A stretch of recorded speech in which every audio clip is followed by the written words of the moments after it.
태초라는 말은 무슨 말입니까? 태초라고 하는 말은 절대적인 시작이라는 것을 지금 선언하고 있다는 것입니다. 그 시작을 하나님께서 시작하셨다. 하나님께서 원인이 되신다라고 말씀하고 있는 거예요. 그러니까 모든 피조 세계에 존재하는 생명체, 모든 것은 하나님으로부터 기인하고 있다는 것을 지금 말씀하고 있는 것입니다. 그리고 이 하나님의 창조에는 중심이 있습니다. 이유가 있고 목적이 있습니다. 창조의 중심과 목적과 이유는 바로 우리들입니다. 우리 인간인 거예요. 우리를 위하여 주님께서는 모든 것을 창조하시고 예비해 놓으셨고 마지막에 인간을 창조하셔서 그것을 누리게 하셨던 것을 보게 되는 것입니다. 이 아름답고 완벽한 세상을 주님께서 창조하신 이유는 우리로 하여금 그것을 누리게 하기 위하여, 있게 하기 위하여 행하셨다는 사실을 이 창세기는 우리에게 말씀해 주고 있습니다. 얼마나 놀라운 선언이며 말씀입니까?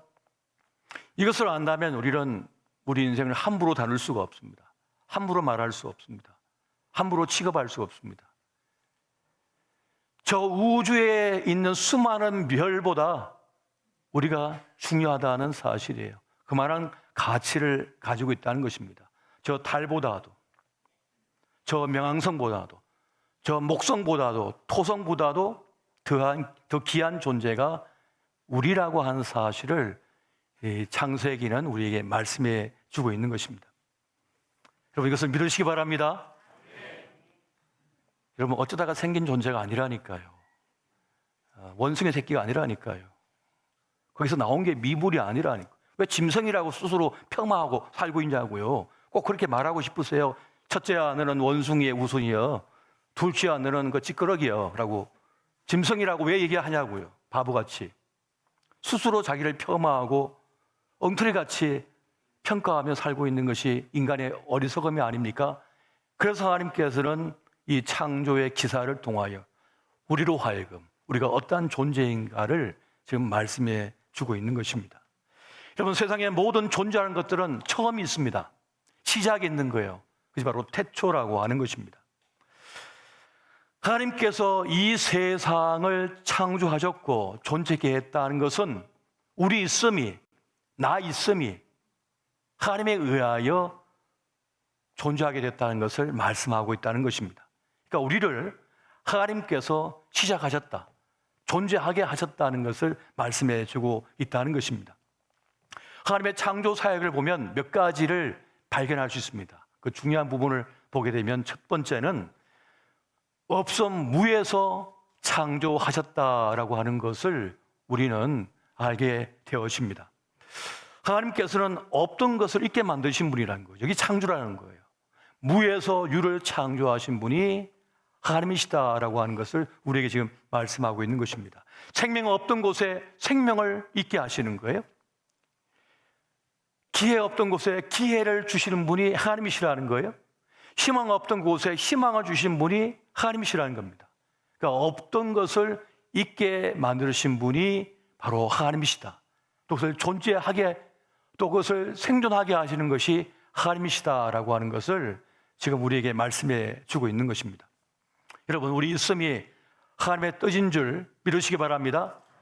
우리는 실수로 어쩌다가 우연히 그냥 던져진 존재가 아니라 하나님의 뜻 가운데 창조되어지고 존재하게 된 그 인생들이라는 것을 말씀하고 있습니다. 내가 지금 얼마나 비루하고 힘겨운 삶을 살고 있다 하더라도 하나님의 놀라우신 뜻과 섭리 속에 우리가 지금 존재하고 있다는 것을 말씀하고 있다는 것입니다. 이것이 오늘 우리가 창세기를 읽어야 되고 배워야 할 이유가 되어지는 것입니다.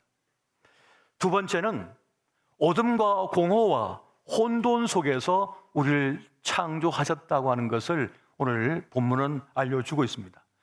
창조 이전의 상태는 무엇이었습니까? 땅이 혼돈하고 공허하고 어둠이 깊음 속에 있었다고 말씀해 주고 있어요. 다시 말하면 하나님의 부재는 곧 무엇을 말하느냐? 그것이 혼돈스럽고 어둠이 가득하고 그리고 허무가 가득하다는 것을 말씀해 주고 있습니다.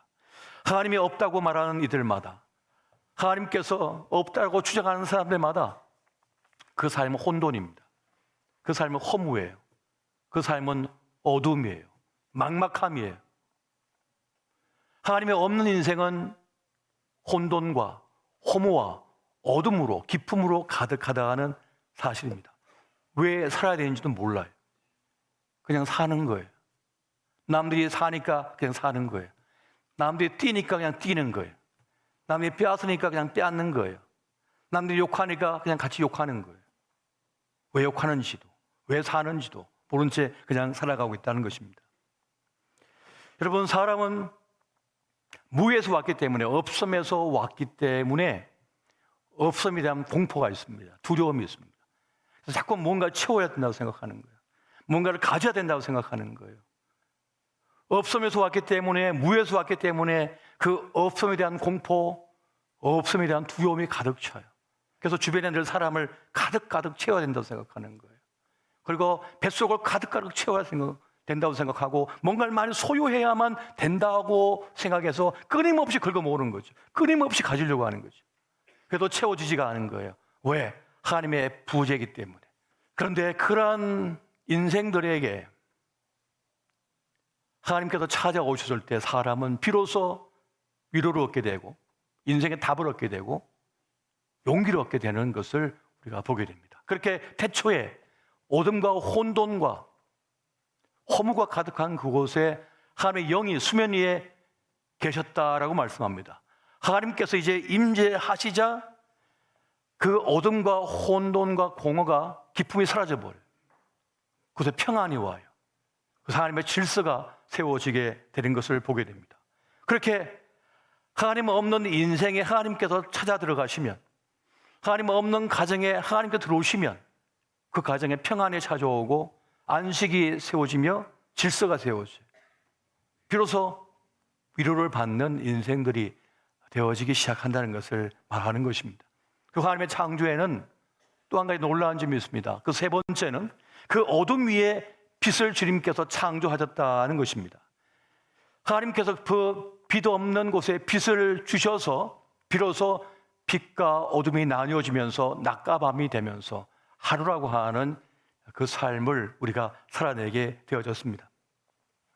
하나님의 창조 세계에는 빛도 있고 어둠이 함께 있는 것을 보게 됩니다. 빛과 어둠이 교차하며 하나님의 창조의 일이 이루어지고 있는 것을 우리가 보게 되어져요. 여러분, 어둠조차도 하나님의 창조 섭리 안에 있음을 믿으시기 바랍니다. 모든 생명체는 낮과 밤을 통하여 성장합니다. 여물어지는 거예요. 그 뿌리를 깊이 내리는 거예요. 인생도, 사람들도 빛과 어둠이 교차하면서 그 신앙이 여물어지고 깊어지면서 탄탄해집니다. 그래서 내가 고난당한 것이 유익이라 그러잖아요. 내가 하나님을 알게 되었고 하나님의 율례를 알게 되었다고, 하나님 법을 알게 되었다고 고백하는 그 장면을 우리가 보게 되는 것입니다. 아무리 지금 힘든 때를 만났더라도 그 어둠조차도 하나님의 절대적 은총 안에 있음을 믿으시기 바랍니다. 주님께서 우리를 보시고 우리를 보호하시고 다스리시고 간섭하고 계시다는 것입니다. 그렇게 태초의 첫날은 저녁이 먼저였습니다. 그리고 아침을 맞게 되어서 이제 하루가 되었다고 말씀합니다. 그래서 유대력은 저녁으로 시작해서 아침으로 끝나. 이게 하루예요. 그것이 성경에 말씀하고 있는 하루라고 하는 개념이라고 하는 것입니다. 하나님의 창조를 통하여 우리가 깨닫는 바가 있습니다. 그것은 하나님께서 시작하셨다. 하나님께서 우리를 있게 하셨다. 존재케 하셨다. 그리고 하나님의 뜻이 있다라고 하는 사실을 우리가 이 창조의 기사를 통해서 발견하게 되는 것입니다. 다시 말하면 알파 오메가 되신 하나님, 우리의 시작도 끝도 마침도 하나님께 있다는 것을 말씀하고 있는 것입니다. 그리고 우리는 하나님의 작품이라는 겁니다. 하나님께서 심의를 기울여 창조하신 하나님의 것이라고 하는 것을 우리에게 말씀해 주고 있는 거예요. 하나님의 큰 구원의 경륜과 섭리의 속에 우리가 지금 존재하고 있다는 사실을 말씀해 주고 있는 것입니다. 없음에서 있게 하는 것, 이것이 창조라고 하는 것이에요. 희망 없던 곳에 희망을 줍니다. 그리고 기회 없던 곳에 그 인생에 기회를 주시는 분, 창조하신 분이 하나님이시라는 거예요. 내일이 없던 인생에 내일을 창조하신 분이 바로 우리 하나님이시라고 지금 말씀하고 있다는 것입니다. 그렇게 하나님의 창조의 역사, 구원의 역사는 없음에서 시작되고 있다는 그 사실을 말씀하고 있는 거예요. 여러분, 예레미야 33장 2절 말씀 같이 한번 보겠습니다. 같이 봅니다. 자, 시작. 이를 행하시는 여호와, 그것을 만들며 성취하시는 여호와, 그의 이름을 여호와라 하는 이가 이와 같이 이르시도다. 아멘. 뜻하시고 그것을 행하시고 성취하시는 분이 여호와 하나님이시다라고 말씀해 주고 있습니다. 사실 우리는 이미 하나님의 창조를 경험하고 있습니다. 우리가 예수 그리스도를 영접하여 하나님의 사람으로 될 때 우리는 영적으로 거듭난 존재, 다시 태어난 존재, 중생한 존재가 되었다고 말씀해 주고 있습니다. 이것은 신비인 것이죠. 이건 영적인 역사이기 때문에 그렇습니다. 그러한 역사가, 재창조 역사가 우리에게 일어난 거예요.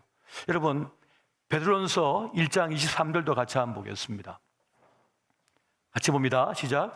너희가 거듭난 것은 썩어질 씨로 된 것이 아니요 썩지 아니할 씨로 된 것이니 살아있고 항상 있는 하나님의 말씀으로 되었느니라. 아멘.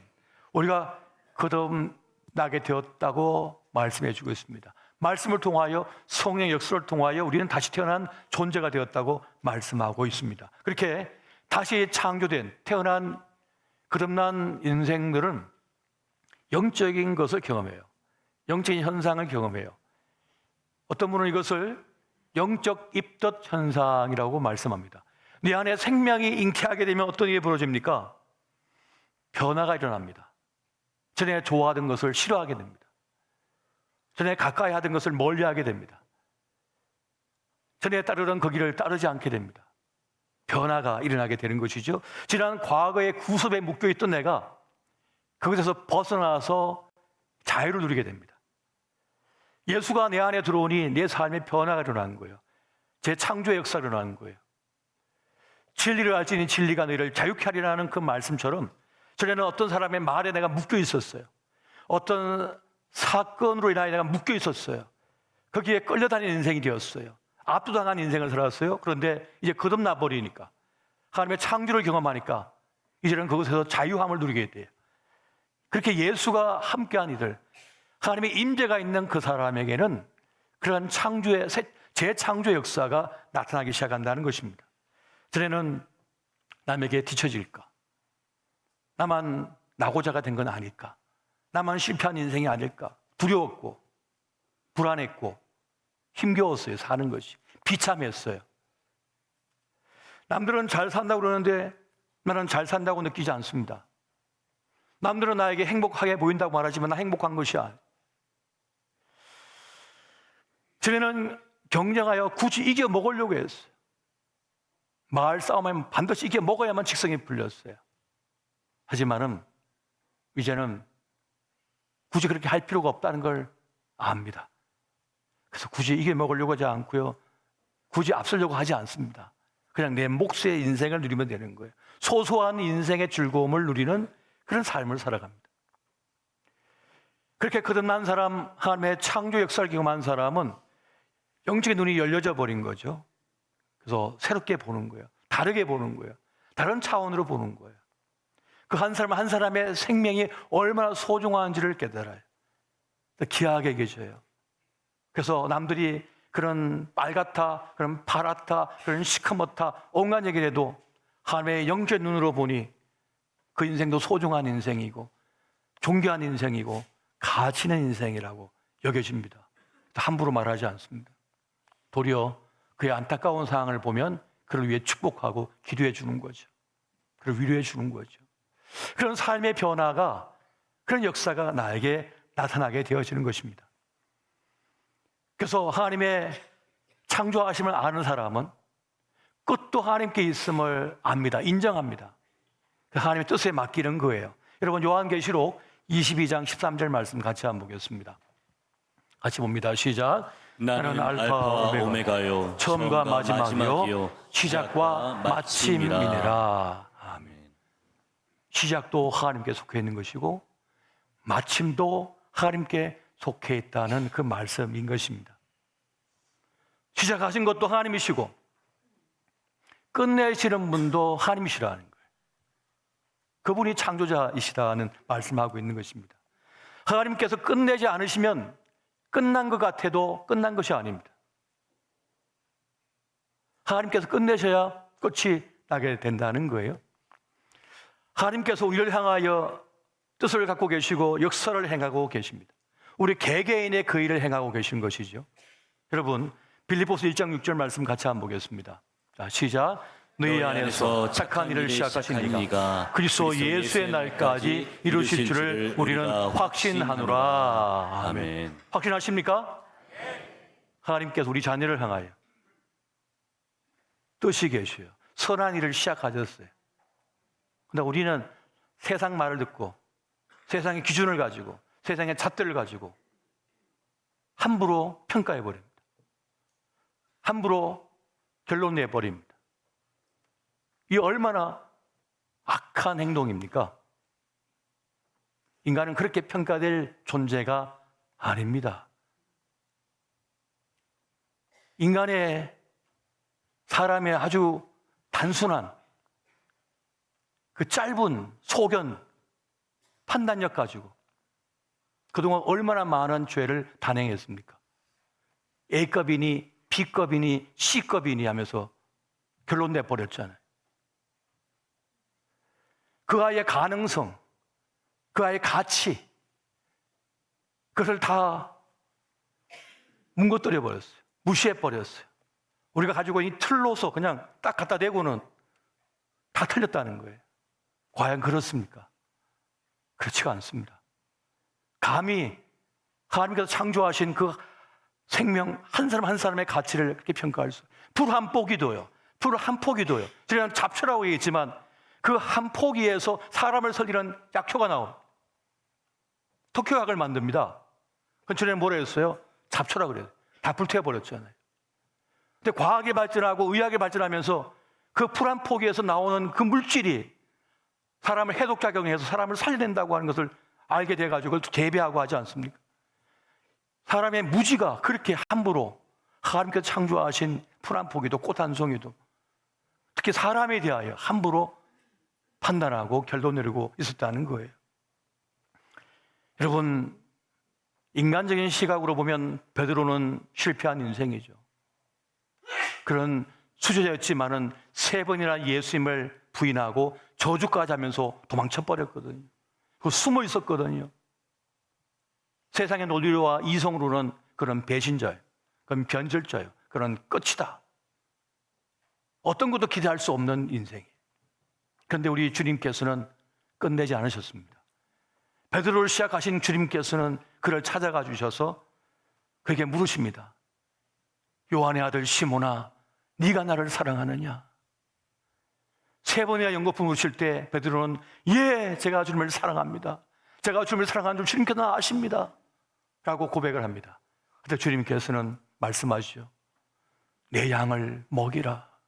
내 양을 네가 살피라고 말씀하십니다. 그렇게 베드로는 그 이름과 같이 반석이 되었습니다. 초대교회의 반석이 되었어요. 여러분, 베드로를 향한 하나님의 쓸모가 있었던 거예요. 하나님의 뜻이 있었던 것입니다.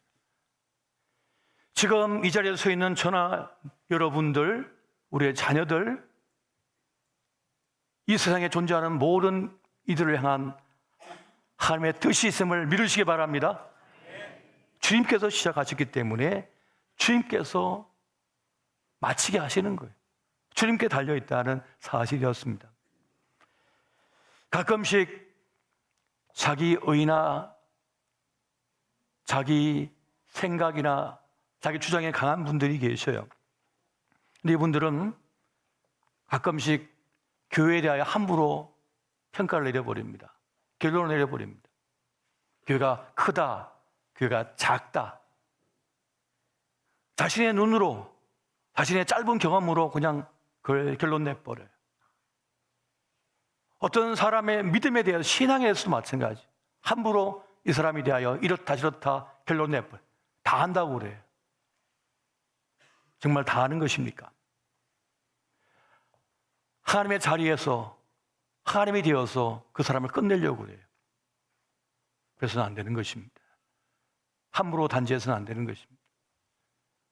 그래서 저도 많은 분들을 만나고 또 많은 분들과 신앙 훈련을 하고 그리고 함께 관계를 맺으면서 섣불리 누군가에 대하여 결론 내리지 않습니다. 하나님 뜻이, 하나님의 승리하심이, 하나님의 일하심이 있으니 주님께서 알아서 하실 것이다. 섣불리 판단할 수 없는 것입니다. 하나님께서 시작하셨으니 하나님께서 마치실 줄 믿으시기 바랍니다. 우리가 믿는 하나님은 창조의 하나님이시여 알파 오메가 되셔서 마침이 되시는 하나님이시라고 말씀하고 있는 것입니다.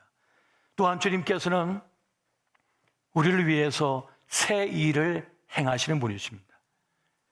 우리는 내 인생이지만은 나를 향한 새 일을 행하지 못할 때가 많습니다. 아무리 수영을 잘하고 능력 있는 사람도요, 바다에 빠져서 지쳐버리면요, 못 살아남습니다. 얼마 시간 지나면 제풀에 지쳐가지고 가라앉아 버려요. 자기 자신을 자기가 어떻게 할 수가 없는 그런 단계에 이를 때가 있습니다. 그럼 어떻게 해야 됩니까? 밖에서 그를 끄집어내 줘야 되는 거예요. 살려내어 줘야 되는 거예요. 그 사람을 살려내기 위하여 누군가가 등장하게 됩니다. 나타나게 됩니다. 그것이 하나님께서 행하시는 새 일이에요. 하나님께서 주시는 창조의 일인 거예요. 없던 사람이 내 곁에 생기는 거예요. 없던 사람이 나에게 나타나서 나를 아껴주고 나를 위로해주고 나를 사랑해주는 거예요. 나를 위해 기도해주는 거예요. 하나님께서 행하시는 구원의 일이고 하나님께서 행하시는 창조의 일이라고 한 사실이에요. 내일이 없던 인생에 내일을 창조해 주셔요. 소망 없던 인생에 내일을 열어주시는 것입니다. 어떤 한 영국의 학자가 이제 대한민국은 인구 소멸을 통하여 사라지게 될 것이다 이렇게 발표를 했어요. 그런데 제가 그걸 보면서 그랬어요. 자기가 하나님인가? 자기가 하나님인가?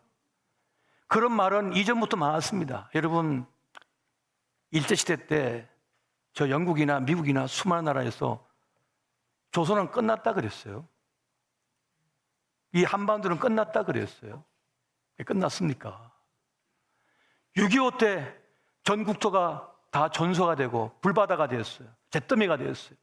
그래서 지구상에서 끝에서 두 번째인가 그렇게 비참한 상황을 받았어요. 사람들은 대한민국이 끝났다고 얘기했었죠.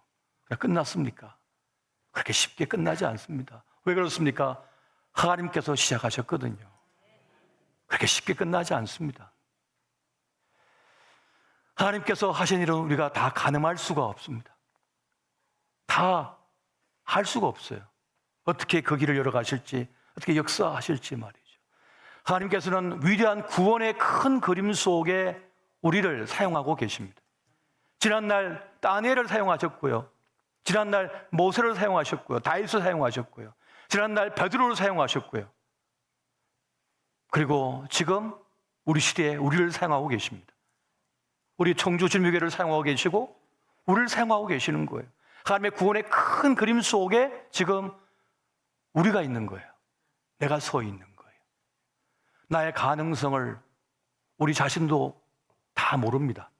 오직 하나님만이 우리의 쓸모를 아시는 거예요. 그러므로 섣불리 여러분의 자녀나 여러분 손주나 여러분 주변에 있는 분들을 함부로 판단하지 마십시오. 그들은 하나님의 쓸모인 것입니다. 여러분, 저는 기대가 많습니다. 하나님께서 우리 교회를 통하여 얼마나 위대한 일을, 선하신 일을 행하실까. 여기 계신 여러분들을 통하여 얼마나 위대하고 값진 일을 행하실까? 나를 또한 어떻게 사용하실까? 기대가 커요. 어떻게 사용하실까? 세상은 몰라줘도 하나님만은 아시니 하나님 구원의 역사, 창조 역사를 지금 행하고 계십니다. 이렇게 주 부르실 때까지 하나님의 위대한 쓸모가 되시기를, 하나님의 가능성이 되시기를 예수 이름으로 축원드립니다.